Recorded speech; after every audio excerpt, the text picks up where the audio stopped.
ఏపీలో గత పాలకులు వీరప్పన్ వారసులని బండి సంజయ్ హాట్ కామెంట్స్ చేశారు. తిరుమల శ్రీవారిని దర్శించుకున్న అనంతరం ఆయన మాట్లాడారు. ఏపీలో గత ప్రభుత్వ పాలకులు వీరప్పన్ వారసులని చెప్పారు. ఎర్రచందనం పేరుతో జాతీయ సంపదను దోచుకున్నారని ఆరోపించారు బండి సంజయ్. ఆ డబ్బుతో రాజకీయాలను శాసించే స్థాయికి చేరుకున్నారని విమర్శించారు.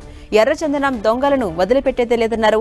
గత అరాచక ప్రభుత్వంలో స్వామివారి నిధులను పక్కదారి పట్టించి తిరుమలను రాజకీయ పునరావాస కేంద్రంగా మార్చారంటూ మండిపడ్డారు బండి సంజయ్.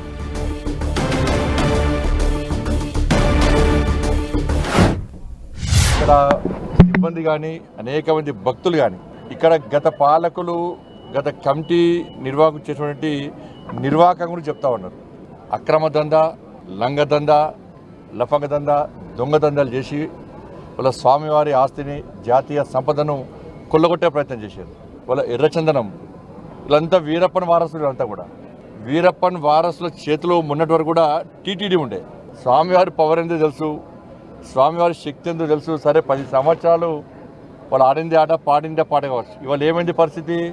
స్వామివారి జోలు పోతే ఏమైంది పరిస్థితి? కానీ ఎర్రచందనం పేరుతోని దొంగదందా చేస్తూ వేల కోట్ల రూపాయల స్వామివారి ఆస్తిని జాతీయ సంపదను దోచుకుంటూ వాళ్ళే ఇవాళ రాజకీయాలను శాసించే స్థాయికి వచ్చారు.